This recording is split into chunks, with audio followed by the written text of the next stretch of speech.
Good morning and welcome to this video course on advanced hydrology.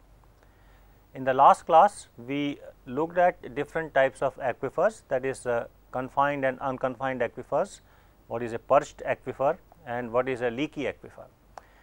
We also looked at various characteristics of these aquifers, such as how the specific yield or how the yield is taken out of a particular aquifer. We said that in the case of unconfined aquifer, when we pump the water out, there are changes in storages, but in a confined aquifer, when we take the water out, the water does not come from the storage, but there is a pressure difference that is observed. Okay. What we would like to do today is we will start with defining what is an anisotropic aquifer, okay, in which the properties or the aquifer properties will be different in different directions and how we can deal with such a situation. Okay. So, let us see here what is an anisotropic aquifer.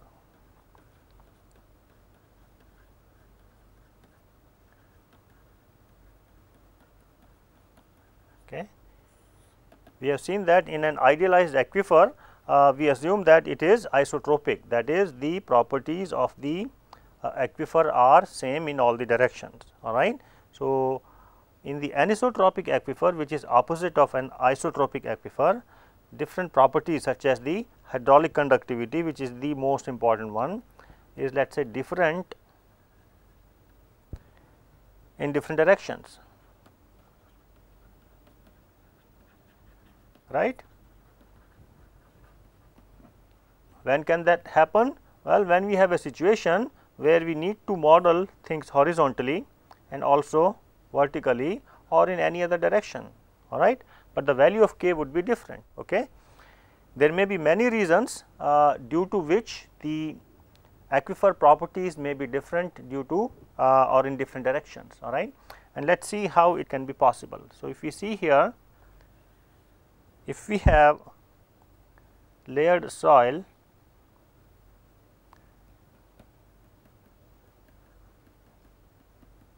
this is your ground level, and then if you have layered soil, that is to say upper layer is of hydraulic conductivity K1, okay, and the bottom layer or the second layer is of hydraulic conductivity K2, and let us say the thickness of the upper layer is Z1 and the thickness of the second layer is Z2. Okay. And let us say that there is some flow taking place Q1 from the upper layer and Q2 from the bottom layer, and flow may also be taking place in the vertical direction, let us say that is Qz, Z is your vertical direction here. Okay. Now, if we look at this system where there are two different layers, okay, sitting one top of each other, if we have a horizontal flow, all right, if the flow is taking place due to certain gradient, all right, then what will be the hydraulic conductivity of this combined aquifer, all right. You have K1 on the top and K2 from the bottom, all right. So, for horizontal case, it will have certain hydraulic conductivity because of that stratification. The same aquifer or the same type of soil may experience flow in a vertical direction during infiltration, all right. So, if you want to model that, what value of k you would use? If you take the sample, all right, you can determine K1 and K2, but how do we model or how we account for this spatial variations in the hydraulic conductivity in this case, all right. So, what we will do is we will try to look at the mechanism by which we can find what is called the equivalent hydraulic conductivity in stratified soils. So, let us say the hydraulic conductivity is Kx in the horizontal direction and it is Kz in the vertical direction. Okay.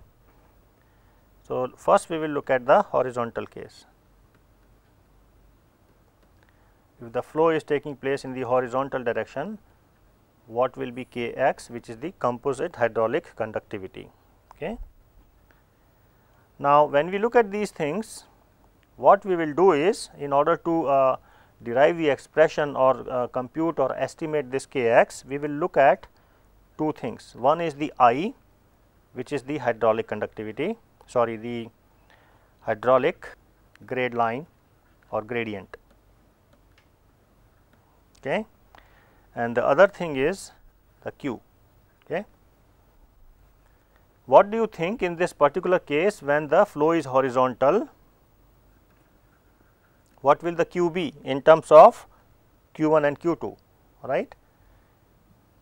It is clear or it is obvious to see that the total Q would be nothing but Q1 and Q2, the sum of Q1 and Q2, all right. What about I? When you have a horizontal flow taking place, all right, you have the stratified soil, two different soils, flow is taking place in the horizontal direction, all right. So, what is the driving force? Driving force is the hydraulic gradient, okay, which will be actually same for the horizontal flow situation. Okay. So, this is important to realize. So, what we are going to say is that I is same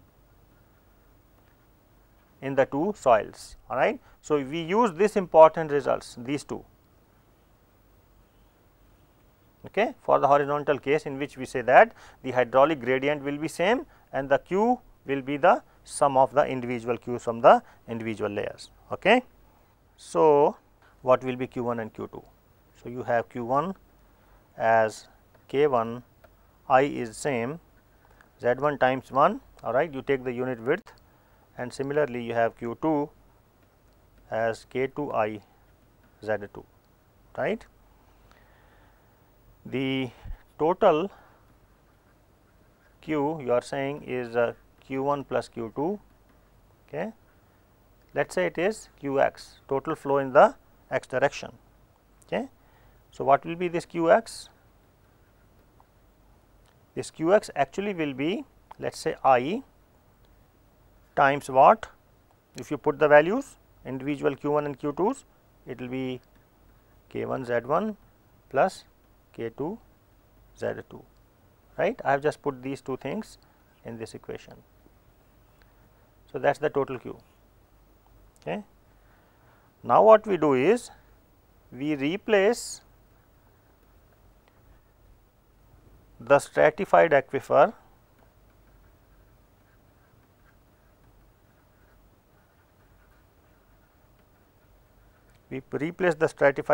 by a homogeneous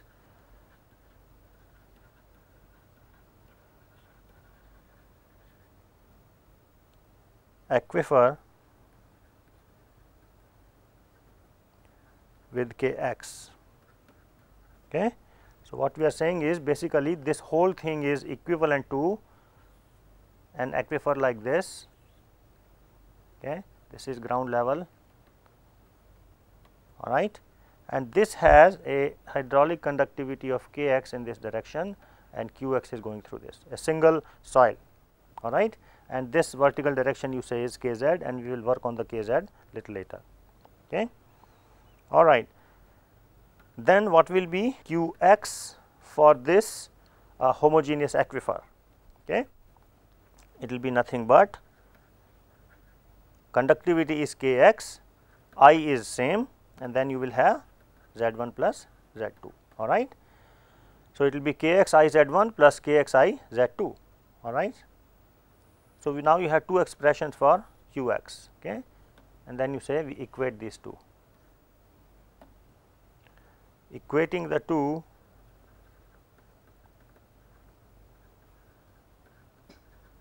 equations, what do we get? We will have, I will cancel out. So, you will have K1 Z1 plus K2 Z2 is equal to what? Kx I is gone and then Z1 plus Z2. Is that clear? So, that it will give you the expression for Kx, which will be nothing but what? K1 Z1 plus K2 Z2 divided by Z1 plus Z2.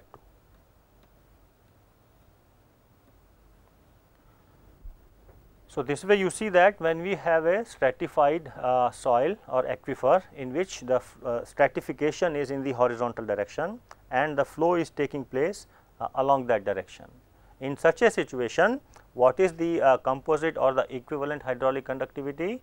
Well, it is nothing but the weighted average of the individual hydraulic conductivities. All right, the expression which we have just seen is what? K1 Z1 plus K2 Z2 divided by the total depth Z1 plus Z2. So, it is nothing but the weighted average. All right.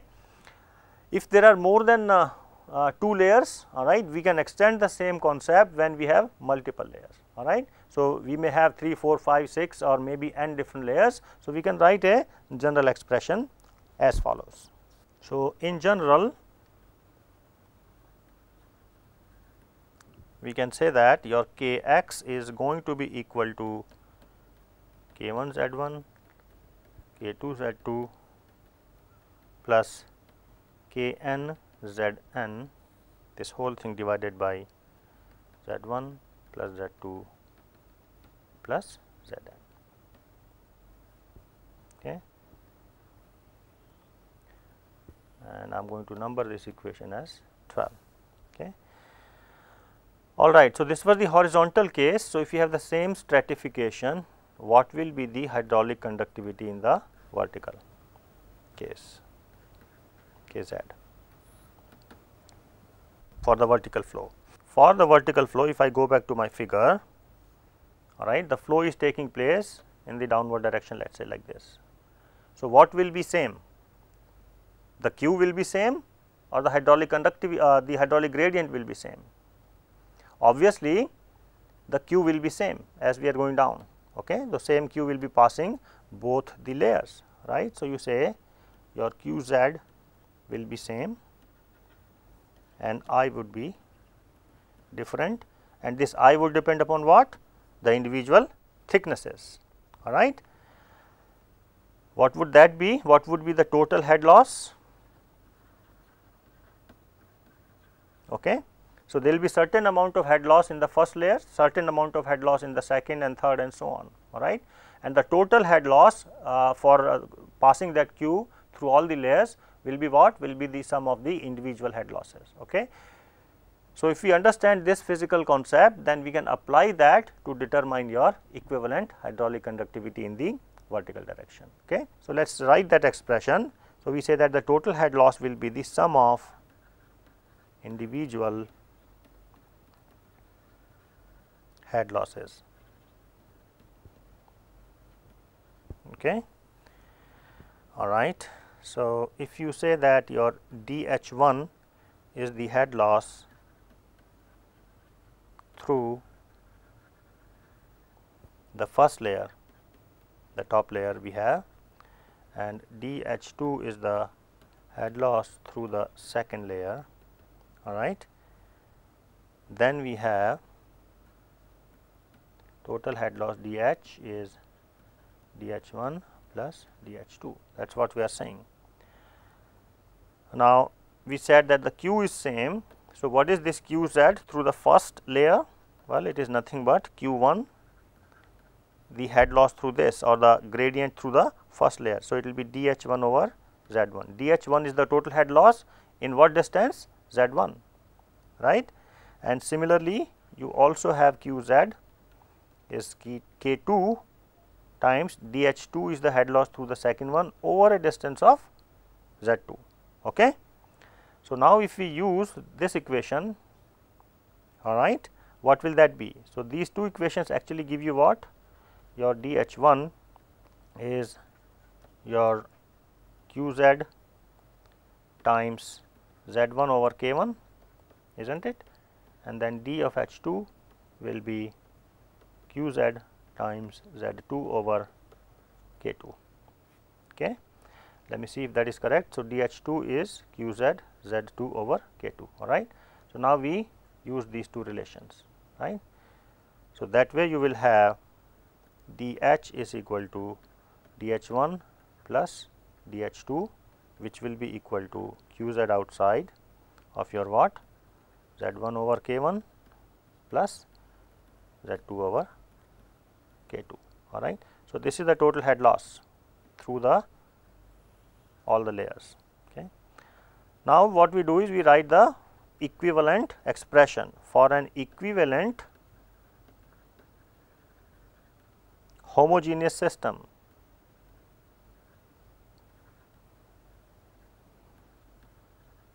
okay, for which you have flow is Qz and conductivity is Kz in the vertical direction. That is what we are talking about, this one, this is the equivalent one. Okay. All right, what would that be? You have Qz is equal to Kz times total head loss is what? dH1 plus dH2 divided by the total distance, which is Z1 plus Z2. Okay. Now, what does this give you? This is equal to your dH. So, you write the expression that dH is equal to what? It will be Z1 plus Z2 over Kz times Qz. So, you have another expression for dH or the total head loss. Again you do the same thing, compare these two or equate these two. Equating the two expressions for dH. What are we going to get? We will have Z1 over K1 plus Z2 over K2 of your, what did we have? Qz is equal to what? You have Z1 plus Z2 over Kz of your Qz. You see that? Qz will cancel out, and what you need to find is this Kz, right, which you can do easily, and I will give you this. So, it will be your Kz finally will be equal to what? Z1 plus Z2 over Z1 over K1 plus Z2 over K2. So, this is your equivalent hydraulic conductivity in a stratified soil, right, which is what? Which is the nothing but the harmonic mean, okay, with respect to your Z's. And earlier one, this one we had seen, this was what? This was your weighted mean, weighted simple average. Okay. All right. So, in general we can extend this expression actually for n layers like we did for the earlier case. What will be Kz? Kz is going to be equal to your Z1 plus Z2 plus all the way to your Zn, sum of all the individual layer thicknesses, divided by Z1 over K1 plus Z2 over K2 and plus Zn over Kn. Okay. So, you see that how we can determine the conductivity in a direction which is important for us. So, we have looked at two different directions, horizontal and vertical, which are most predominant in the groundwater flow situations. Okay. So, this way we have an anisotropic aquifer, or we have a mechanism of modeling the aquifer in which the hydraulic conductivity or the aquifer properties are varying in different directions. All right. So, if we have horizontal flow, we use Kx, if we have vertical flow, we use Kz. So, we do not have to use a single value of hydraulic conductivity. Okay. Now, what do we do if we have a flow taking at an angle or in some other direction? Okay. We will not go through the derivation, but I would like to give you the final expression for that. Okay. So, let us look at that. Before we go to that, just an important note that normally your Kx is greater than Kz. Okay. That is what has been found in various aquifers, and in fact, the ratio of Kx over Kz has been found in the range of 2 to 10 for most of the aquifers. Okay. Now, once we have done this analysis, what we can do is we can apply the Darcy's law, all right, for stratified soils, okay, or aquifers which is which are stratified like this. So, you have horizontal flow, you will say the horizontal component of the velocity is going to be Kx times I x, and if you have vertical flow only, then you will have V z is k z I z, all right. But if we have flow taking place in any direction beta, okay. So, if we have the flow taking place in any direction making an angle beta with the horizontal, okay, then we say your V beta is equal to k beta times I beta, means I in that direction along the direction of flow. Remember that hydraulic grade line I is always taken along the direction of flow, all right. If it is horizontal, in the horizontal direction between 2 points we find out what is the head loss or what is the difference in the heads.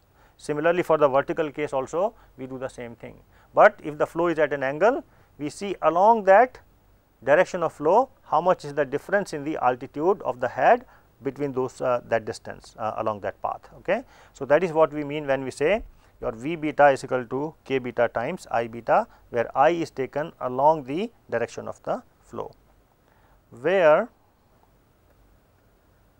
the k beta, okay, that is what I was talking about, is given by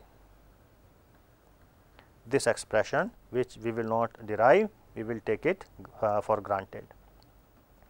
1 over k beta is cos squared beta over k x plus sin squared beta over k z, okay. This is a general expression which can be used. Let me number these equations, I think I forgot, this is 13 and this is 14, okay. So, if you look at this expression, you have 1 over k beta is given by this, all right. So, if you have the horizontal flow, what is beta? For horizontal flow beta is 0, all right.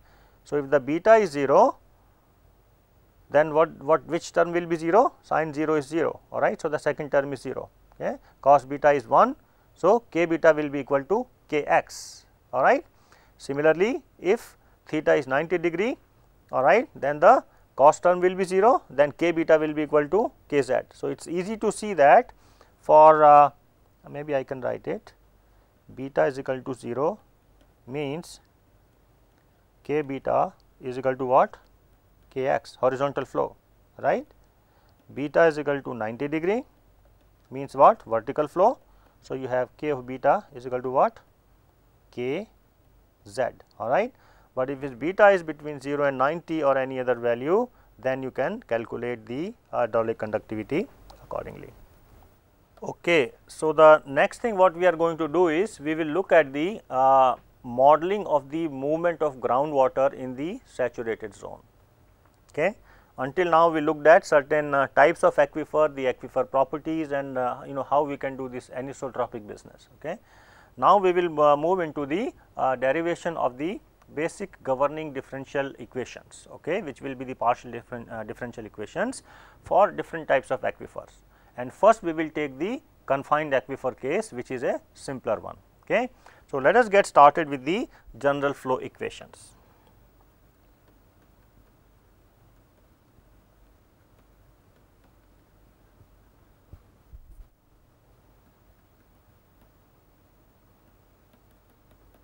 Okay. And first we will look at saturated, okay, steady groundwater flow in confined aquifer. Okay.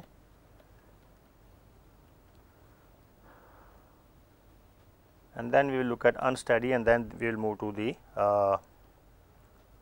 unconfined case. Okay. So, what we are going to use is we will go back to our Reynolds transport theorem. This, as I said, This is going to hound you throughout this course and many other courses on the fluid mechanics. Okay. What is the Reynolds transport theorem? I am going to write it again. You should remember by heart. dB by dt is what? d over dt triple integral beta rho dV, okay, over the whole control volume plus the extensive property flowing across the control surface, right, the flux beta rho and V dot dA. Okay. B is equal to the mass of the moving water dB over dt, the left hand side would be 0 by the law of conservation of mass, and your beta is 1. Okay. Therefore, your equation is d over dt of triple integral over the control surface of your rho dV plus double integral over the control surface of beta is 1. So, rho V dot dA is equal to 0. Okay. Now, what we will do is we will derive this governing differential equation by using this. We are working actually on the continuity equation. So, what we will do finally is the governing differential equation will be the combination of the law of conservation of mass and the law of conservation of momentum. Okay. So, like we have been doing, we will write the continuity equation. We will consider a control volume in the aquifer. Okay. We will take a cube and we will see how much is the accumulation term and how much is the flux across, the mass flux across the control surfaces in different directions. Okay. And then we will combine all that thing and derive the expression. Okay. So, let us do that quickly. Consider an elemental volume which is shown.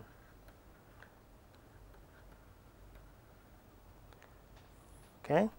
So, let us see, you have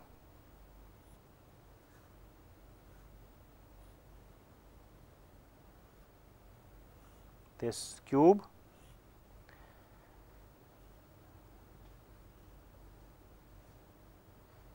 all right, where this is your x direction, this is your y direction, and z is of course your vertical direction. Okay. So, this is your dx, all right. The dimensions of the cube you are considering, all right, is dx, dy, and the vertical one is dz. Okay.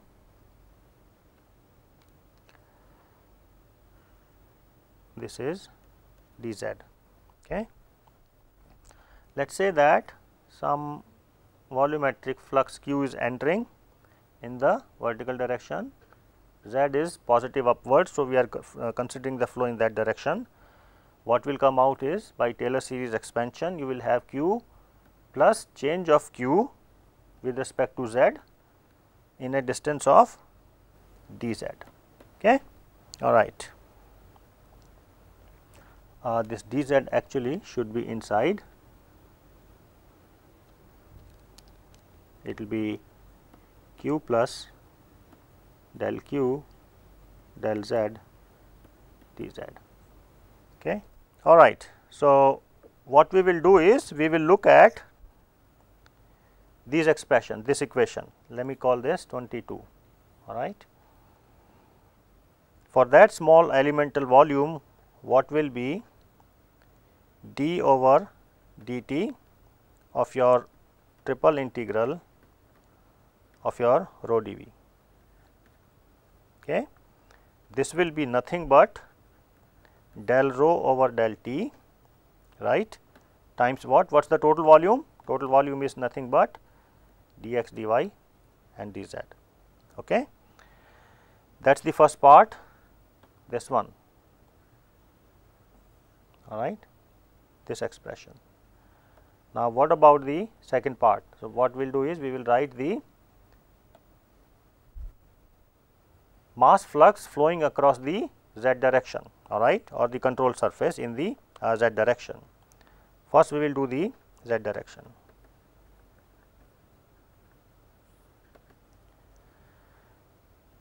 and we are writing the second term in your Reynolds transport theorem, which is rho v dot dA. So, I am not writing rho right now, let us look at what will be the v dot dA term. Okay. What is the mass flux which is flowing across the control surfaces in the z direction? This is q going up and this quantity coming out, all right. So, it is going to be nothing but you have q plus del q del z over a distance of dz. This is flowing across what area? This is flowing across this area, dx times dy, right, the q. So, this is multiplied by dx dy.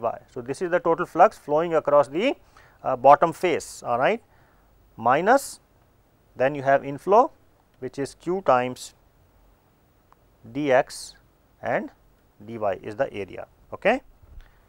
So, what will that be then? This is nothing but del of your q over del z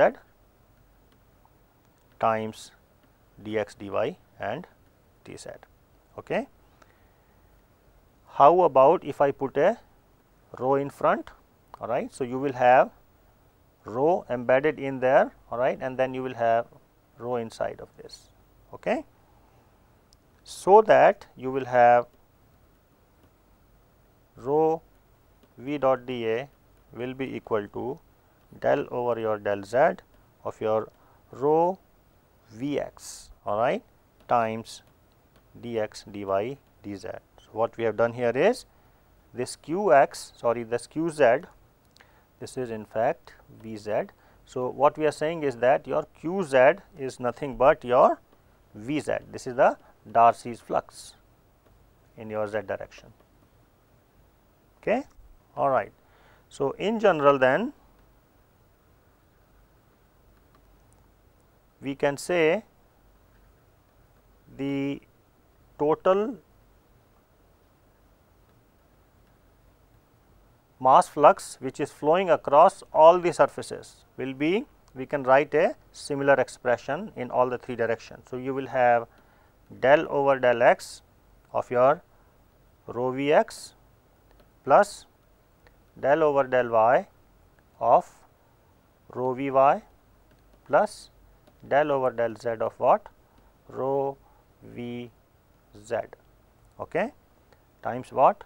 Times dx, dy and dz.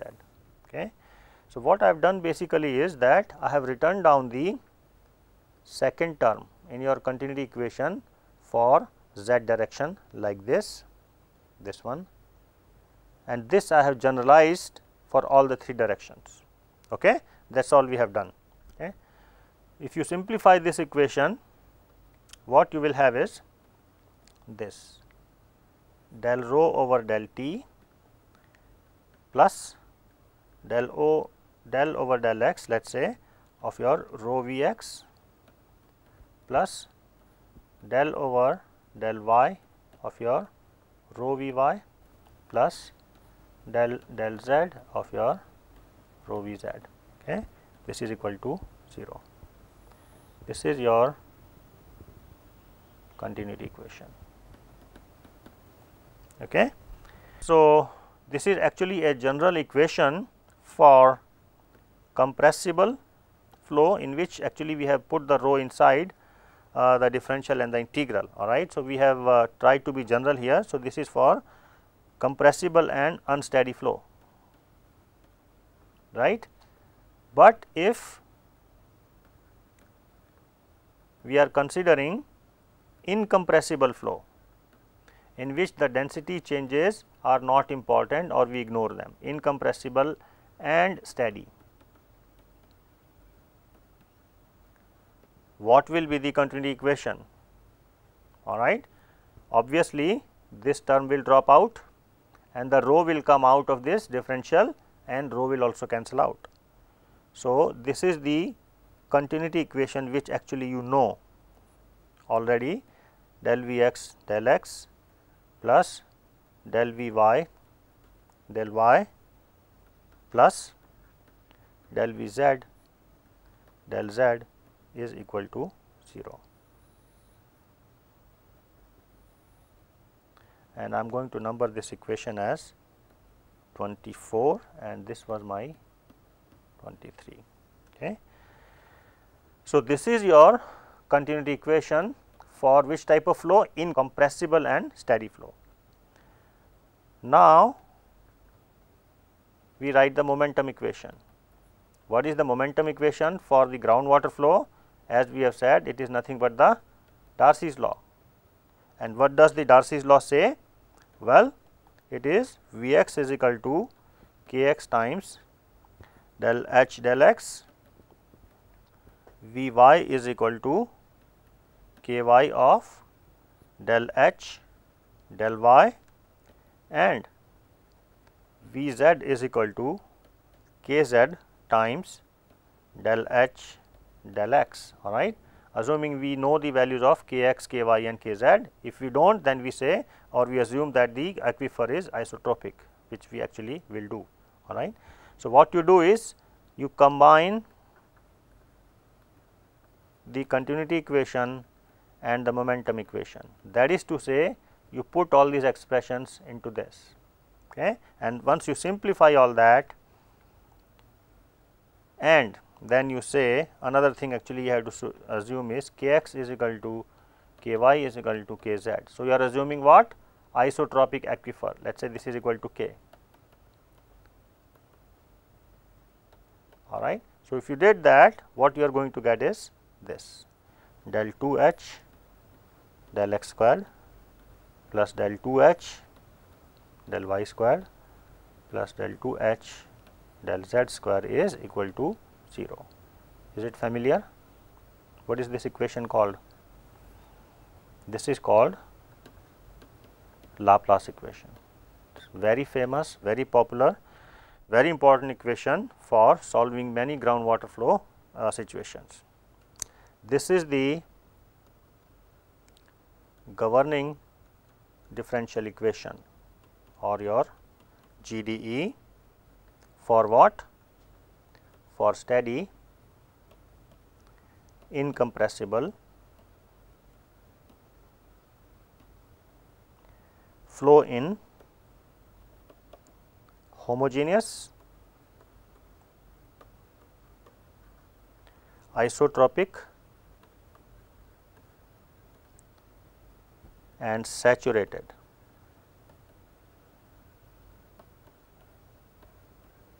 Porous medium. Okay. And how we have derived it? By combining the continuity and momentum equation. So, we saw that the governing differential equation for steady flow, which is incompressible in the groundwater in the confined aquifer, actually comes out to be what is called the Laplace equation. Okay. Now, what we will do is and that is for the steady case. Now, what we will do is we will look at the derivation or the governing differential equation for the unsteady case in the confined aquifer. All right. We will actually not go through the derivation, but what I would like to do is I will give you the final expression. All right. Because derivation will take a lot of time and we do not have the number of lectures in which we can compute this. So, let us look at the unsteady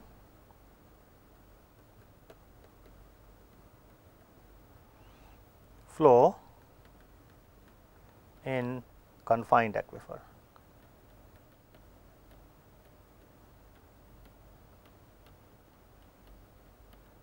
Okay. And in this, only thing I will say is that the compressibility effects become important. Remember, you had a del rho by del t term, all right, which we had derived earlier. So, the del rho by del t term cannot be neglected, all right. So, we have to take care of that. So, what are the density changes in a confined aquifer in an unsteady case will become important and they have to be considered. So, for compressibility effects need to be considered. Okay. How we do that? Actually, I will not go through this. Okay. And what we will get is the governing differential equation which will come out will have this form: del 2h over del x squared plus del 2h del y square plus del 2h over del z square. Okay. So, it is something similar to what we had found earlier, okay, the expression on the left hand side. However, it is not 0. If it is 0, it is a Laplace equation, but what we have is s by t del h del t.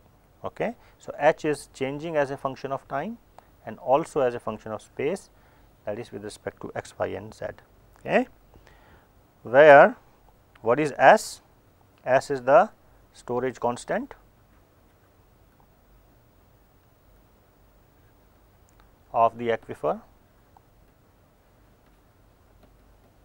okay, and T is the transmissibility as we had seen yesterday. Transmissibility, T is equal to Kb, all right. B is the thickness of your aquifer, all right. So, what is this? So, this equation actually, and let me number this as 26. So, I may be skipping a few equations here because I have not done the derivation, but let us not worry about that. This is the governing partial differential equation, all right, for unsteady saturated flow in confined aquifer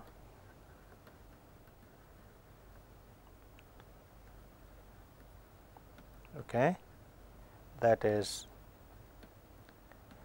homogeneous. Again, these assumptions are still valid, and isotropic. Okay. Now, this equation is actually called a diffusion equation. It is very famously known as diffusion equation. Okay.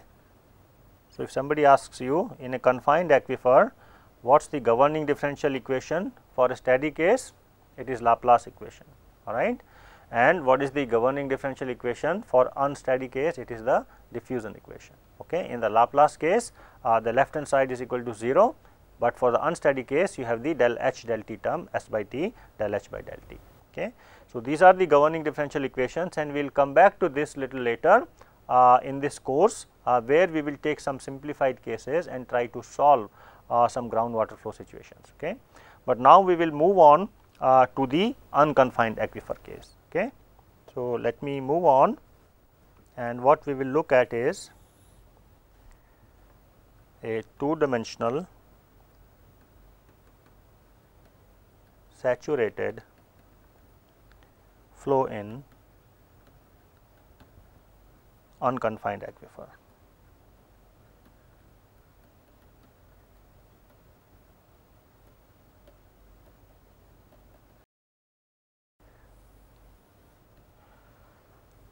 Okay. The groundwater flow equations which we have just derived were applicable for the confined aquifer. Okay. Everything which we have seen above is for the confined. In the confined aquifer, the things are actually very simple, in the sense that the flow is truly horizontal. In a confined aquifer, the flow is taking place which is in the horizontal direction, whether you are taking pumping water out or whether it is between two water bodies, the flow will always be horizontal. As a result of that, the streamlines or the flow lines are parallel to each other. Okay. That is why we can apply those equations easily and calculate the flow and velocities and all those things. However, in the case of unconfined aquifer, things are slightly complicated. In case of the unconfined aquifer, things are difficult. What do we mean by that? Well, the groundwater table, okay, represents a flow line, right, or a streamline, okay, and also the pressure at the groundwater table is constant, which is equal to the atmospheric pressure, right. So, what we have is that because the groundwater table is it may be sloping, which may be very steep in certain situations, all right. So, that the flow lines will not always be parallel to each other, okay, and also the pressure is constant along that, all right. In a confined aquifer, it may have been a different case, the pressure between two distances would be different, okay. So, here applying the boundary conditions becomes a very difficult task, all right, because the your boundary is undulating, it has a constant pressure and the things are not parallel, okay. So, this causes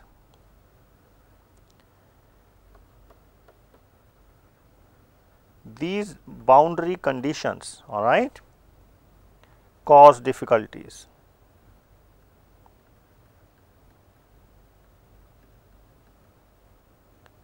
In analytical solution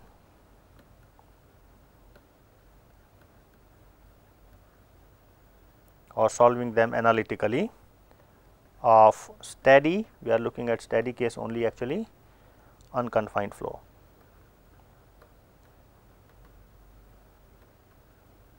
Okay. How? Using your Laplace equation, which we had earlier derived, which is applicable only for that confined case. How do we get around this problem? Well, a very famous scientist named Dupuit in 1863 simplified the approach, all right, or presented a simplified approach. How? By making certain assumptions, okay, which are actually named after him as the Dupuit's assumptions. Okay. I am sure some of you may have seen this Dupuit's assumption in your earlier classes. Okay. So, that is the next thing we are going to look at, what is called the Dupuit's assumption, which will allow us to carry out our analytical solution formation of your governing differential equations under these Dupuit assumptions in the case of the unconfined flow. Okay. So, if we look here, the first one of them is the curvature of the free surface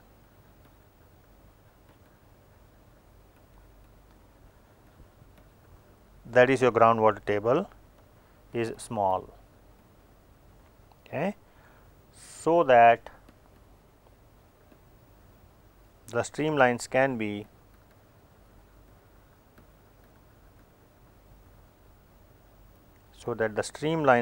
assumed to be what? Horizontal at all sections, horizontal at all locations or sections. Okay.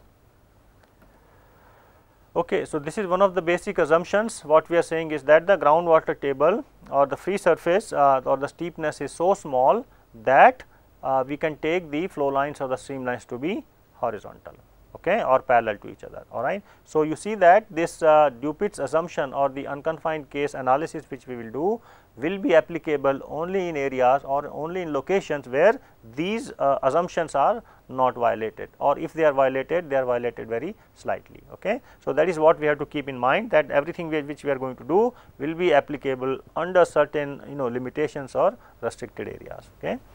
So, this is the first assumption. What is the second one? It says that the hydraulic grade line is equal to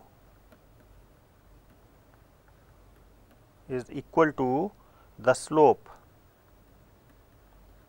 of the groundwater table and does not vary with depth. Okay. It is a simple one in which we said that the hydraulic grade line is equal to the slope of the groundwater table. Okay. Now, to derive the governing differential equation or partial differential equation for the unconfined case,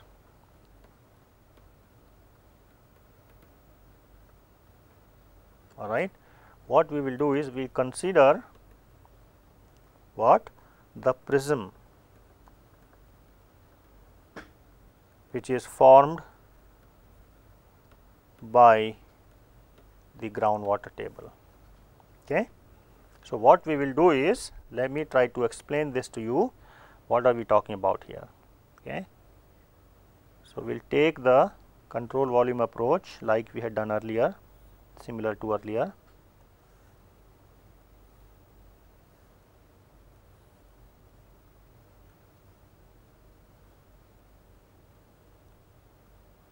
Okay. And then you have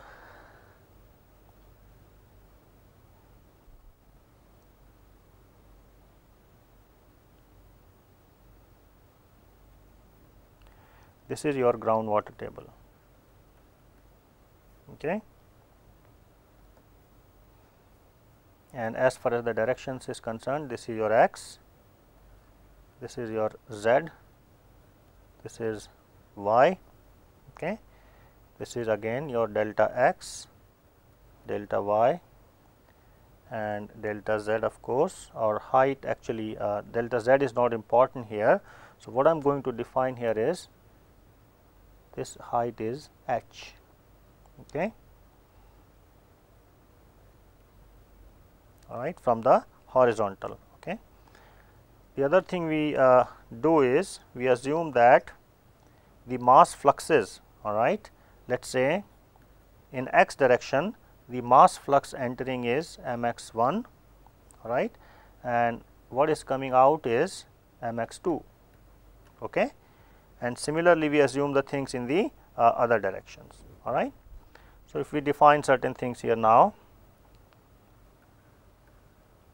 Vx is the velocity in x direction and Vy is the velocity in y direction. Okay. We are looking at two dimensional flow only. Okay. So, for steady flow, if you write your Reynolds transport theorem, your first term actually will drop out, d over dt. If you write the continuity equation, beta is 1 rho dV, okay, plus this of your beta is 1 rho v dot dA, okay, is 0, and for steady case I am going to say that this is what it is. Okay.